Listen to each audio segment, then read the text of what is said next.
क्या आप जानते हैं नवरात्रि के 9वें दिन देवी मां सिद्धिदात्री मानी जाती हैं, जिनकी कृपा से असंभव भी संभव हो जाता है। कहते हैं कि मां की साधना से भक्तों को न केवल भौतिक सुख संपत्ति मिलती है, बल्कि आत्मज्ञान और मोक्ष की भी मार्ग खुल जाते हैं। आज हम जानेंगे मां सिद्धिदात्री की पूजा कैसी करनी चाहिए, क्यों करनी चाहिए, उनका संबंध किस ग्रह से है और योग में किस चक्रा से उनका संबंध है और उनके आशीर्वाद से जीवन में क्या परिवर्तन आता है। मैं योगी राजीव आज मैं आप लोगों को बताऊंगा कि मां सिद्धिदात्री की पूजा और उनके रहस्यमय संबंधित ग्रह और चक्र से और इस दिन की साधना से मिलने वाले अद्भुत फल। अगर आप चैनल को सब्सक्राइब नहीं किए हैं तो सब्सक्राइब कर लें। मैं इससे संबंधित वीडियो बनाता रहता हूं। मां सिद्धिदात्री की पूजा नवरात्र के आखिरी दिन इसलिए की जाती है क्योंकि इनकी कृपा हो जाने के बाद भक्तों की कोई इच्छा शेष नहीं रह जाती। माता रानी की कृपा से हमें 8 सिद्धियों की प्राप्ति होती है। इसलिए माता रानी की अंतिम रूप मां सिद्धिदात्री की पूजा करने का विशेष महत्व है। नवरात्र के 9वें दिन मां सिद्धिदात्री की पूजा की जाती है। मां का स्वरूप अत्यंत सुखदायी है, जिसमें वे हल्की मुस्कान लिए हुए रहती हैं। उनके सिर पर बड़ा सा मुकुट है तथा वे कमल पुष्प के आसन पर विराजमान हैं। इनकी 4 भुजाओं वाली मां का, जिनके हाथ में गदा, चक्र, शंख और कमल होता है। शास्त्र कहते हैं कि मां सिद्धिदात्री सभी सिद्धियों और शक्तियों की अधिष्ठात्री हैं। ज्योतिष शास्त्र में इनका संबंध केतु ग्रह से माना जाता है। योग शास्त्र में ये सहस्त्रार्थ चक्र, इनका भी संबंध सहस्त्रार्थ चक्र से है, की अधिष्ठाता है। मां दुर्गा की 9वीं शक्ति का नाम सिद्धिदात्री है। ये सभी प्रकार की सिद्धियों को देने वाली हैं। नवरात्र पूजन के 9वें दिन इनकी उपासना की जाती है। इस दिन शास्त्रीय विधि विधान और पूर्ण निष्ठा के साथ साधना करने वाले साधक को सभी सिद्धियों की प्राप्ति हो जाती है।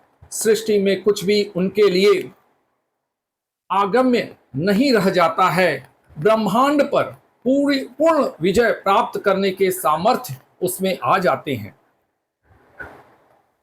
मार्कंडेय पुराण के अनुसार इन अष्ट सिद्धियों के नाम जो हैं वो मैं बताता हूं। अणिमा, महिमा, गरिमा, लघिमा, प्राप्ति, प्राकम्य, विषित्व।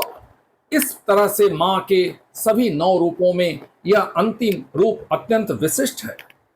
मां की सिद्धिदात्री की कृपा से भगवान शिव का उद्धार हो गया था। हम तो फिर भी मनुष्य हैं। इसी कारण कहा जाता है कि जिस व्यक्ति के ने मां सिद्धिदात्री को प्रसन्न कर लिया तो उसके बाद उसमें कुछ और करने की आवश्यकता नहीं पड़ती। अब इनकी पूजा कैसे करनी चाहिए मैं बताता हूं। प्रातः स्नान कर सफेद या पीले वस्त्र धारण करें। मां सिद्धिदात्री की मूर्ति या चित्र है उस पर पुष्प, धूप, दीप और नैवेद्य की अर्पित करें। खास तौर पर कपूर और चंदन का उपयोग श्रेष्ठ माना जाता है। मां के जो मंत्र हैं, ओम ऐं ह्रीं क्रीं चामुंडाय विक्षेत, ओम सिद्धिदात्री नमः। मां सिद्धिदात्री का बीज मंत्र है ओम देवी सिद्धिदात्रै नमः, ओम देवी सिद्धिदात्रै नमः। मां सिद्धिदात्री की स्तुति, या देवी सर्वभूतेषु मां सिद्धिदात्री रूपेण संस्थिता, नमस्तस्यै नमस्तस्यै नमस्तस्यै नमो नमः। प्रसाद में नारियल और मिश्री अर्पित करें क्योंकि पूजा इनकी पूजा क्यों करी जाती है। मां सिद्धिदात्री की कृपा से सभी मनोकामनाएं पूर्ण होती हैं, जीवन में सिद्धियां, आत्मज्ञान और मोक्ष का मार्ग प्रशस्त होता है, व्यक्ति का मानसिक संतुलन और आध्यात्मिक उन्नति होती है, नकारात्मक ऊर्जा और ग्रह दोष दूर हो जाते हैं। अब ग्रह का किस ग्रह से संबंध है? माता का, मां सिद्धिदात्री का संबंध केतु ग्रह से है। केतु से के पीड़ित हो जाने से जातक को कई प्रकार की समस्याओं का सामना करना पड़ता है। व्यक्ति के सामने अचानक कोई न कोई बाधा आ जाती है। यदि व्यक्ति किसी कार्य के लिए जो निर्णय लेता है तो वो उसमें उसे असफलता का सामना करना पड़ता है। केतु के कमजोर होने पर जातकों के पैर में कमजोरी आती है, पैर से संबंधित समस्या बहुत केतु देता है। पीड़ित केतु के कारण जातक को नाना मामा का प्यार नहीं मिलता। ननिहाल पक्ष से प्यार अगर नहीं मिल रहा हो तो आप जान जाइए कि केतु कहीं ना कहीं आपका खराब है। रोग में क्या है? पैर में ज्यादा का है, पैर है, कान है, रीढ़ की हड्डी, घुटने, लिंग, किडनी, जोड़ों के दर्द आदि रोग को ज्योतिष में केतु ग्रह द्वारा दर्शाया जाता है। ज्योतिष में केतु को मोक्ष और अध्यात्म का भी कारक माना जाता है। जब किसी की कुंडली में केतु पीड़ित होता है तो मां सिद्धिदात्री की उपासना लाभ देती है। चक्र में संबंध किस चक्र से है? सहस्त्रार चक्र जो है सिर के शीर्ष में होता है। यह चक्र जागृत होने पर आत्मज्ञान और परम चेतना की प्राप्ति होती है। मां सिद्धिदात्री की कृपा से साधक की कुंडलियां सहस्त्र चक्र जागृत हो जाते हैं। पुराण की कुछ कथाएं मैं बताता हूं। जब ब्रह्मांड की सृष्टि प्रारंभ हुई तब भगवान शंकर ने भी सिद्धि प्राप्त करने के लिए मां सिद्धिदात्री की साधना की। मां की कृपा से भगवान शंकर अर्धनागेश्वर रूप में प्रकट हुए। यही नहीं, ऋषि मुनि और देवगण भी मां सिद्धिदात्री की आराधना से अलौकिक शक्तियों के अधिकारी बने।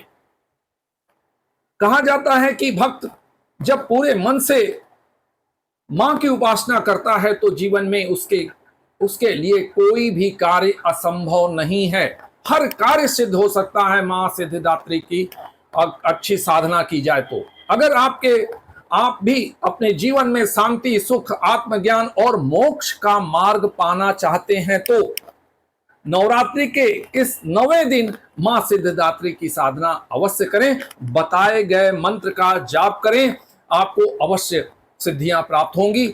आपकी कोई भी कठिनाई क्यों न हो, मां की कृपा उसका समाधान संभव है। आज ही इस ज्ञान को अपने मित्रों, परिवार के साथ साझा कीजिए। सभी को इस वीडियो से लाभान्वित कीजिए और मां की कृपा सभी तक पहुंचे। तो ये था नवरात्रि के 9वें दिन की देवी मां सिद्धिदात्री का रहस्य, पूजा विधि, महत्व और केतु ग्रह और सहस्त्रार चक्र का संबंध। अगले बार हम और भी धार्मिक व ज्योतिष के रहस्य के साथ आएंगे।